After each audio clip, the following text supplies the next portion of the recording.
Hello Internet. Thoughts compete for space in your brain. Cat photos, news stories, belief structures, funny gifs, educational videos, not so educational videos, and your thinking inventory is limited. A thought without a brain, to think it dies. Now, we can treat thoughts as though they're alive, specifically alive like germs. That might sound weird, but stick with me. Take jokes. Jokes are thought germs that live in your brain, and when you tell the joke to another brain, you help it to reproduce, just like when you have the flu and sneeze to help it reproduce. This germ gets into its host by snot through the mouth and this one by words through the ear, but it's reproduction either way. Logging onto your social media then is exposing yourself to everyone's mental sneezes, each post a glob of snot with a thought germ trying to get into your brain. If not for permanent residents, then at least long enough to get you to press the share button and sneeze it with everyone you know. In this analogy then, a funny cat photo with the perfect caption is a superflu. Now, just as germs exploit weak points in your immune system, so do thought germs exploit weak points in your brain, aka emotions. Once inside, thought germs that press emotional buttons get their host to spread them more, measurably more. Well, except sadness. Sad thoughts don't get very far. Awe is pretty good, which is why websites that construct thought germs like biological weapons arm them with titles like 7 whatevers that will blow your mind or the shocking secret behind this thing. But anger is the ultimate edge for a thought germ. Anger bypasses your mental immune system and compels you to share it like nothing else. Being aware of your brain's weak spots is necessary for good mental health, like knowing how to wash your hands. Because even without intentional construction, any thought germ on the internet can, on its own, grow more infectious as it spreads. To talk about why, let's forget anger for a moment and go back to that cat photo. Every photo ever taken is a thought germ, and most die a quick death like the bazillion cat photos, or baby photos, posted on the internet that are never shared. But a mildly funny cat photo can grow into so much more, because just as transatlantic flights were the best thing to happen to germs, so the internet is the best thing to happen to thought germs. For once on board, that cat photo can leap into other brains, and those brains might share it, and here's the key point, occasionally change it. A Photoshop here, a tweaked caption there. Most changes are terrible, but some make the thought germ even funnier, getting more brains to share it, which results in more changes and a shot at superstardom. Thus, a lowly cat photo can achieve global brain domination, at least for a few hours. The internet, with its unparalleled ability to share and randomly change thought germs, can't help but make them stronger. With jokes, that's awesome, but with angry germs, not always so awesome, no. Angry germs, the more they're shared, undergo the same process, changing and distorting to be more aggravating. These have a better chance of spreading than their possibly more accurate, but probably also more boring, rivals. But like plagues, thought germs can burn through a population too quickly. Just watch your favorite meme-generating machine for a week and you'll see the life cycle fly by. However, some thought germs have found a way around burnout. Now, I must warn you, depending on which thought germs live in your head and which you fight for, the next section might sound horrifying. So please keep in mind, we're talking about what makes some thought germs successful, particularly angry ones, and not how good or how bad the thoughts themselves are.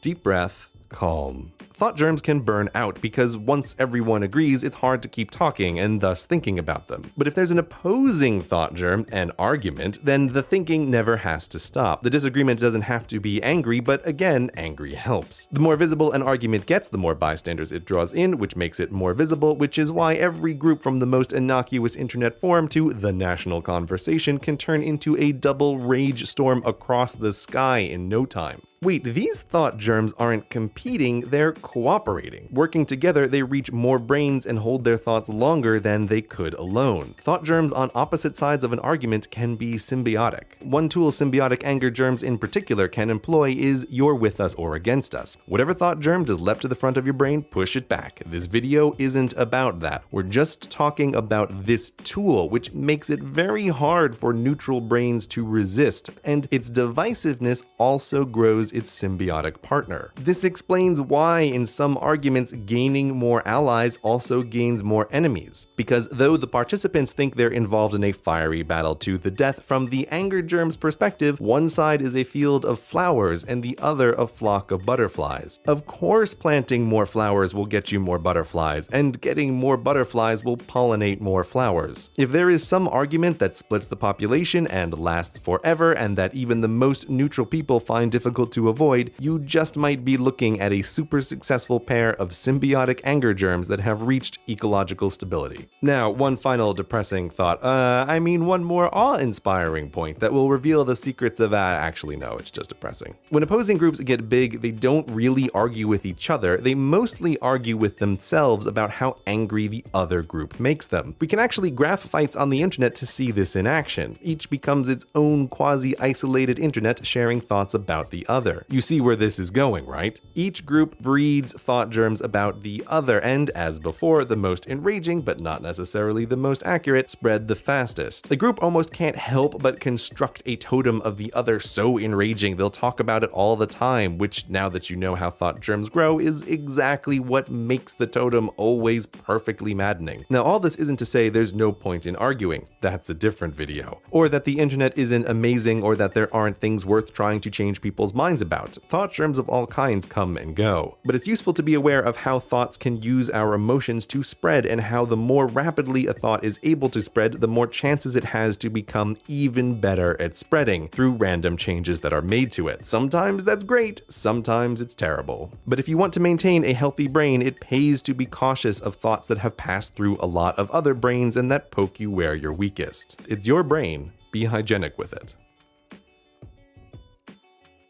So of course, this video is a thought germ, one constructed very intentionally over time to spread a thought germ about thought germs, exposing their secrets, one could say. But I've tried as hard as possible not to have this video attack your brain through emotion, so it could use a little help in spreading. Please be a good germ vector and click the share buttons to sneeze this at your friends, your coworkers, your family. Infect them all.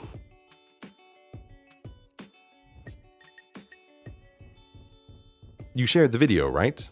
Well, if you're still here, you got infected really hard. Only thing left to do is click on screen and sign up to the email list, which will get you exposed to many more thought germs in stick figure video form.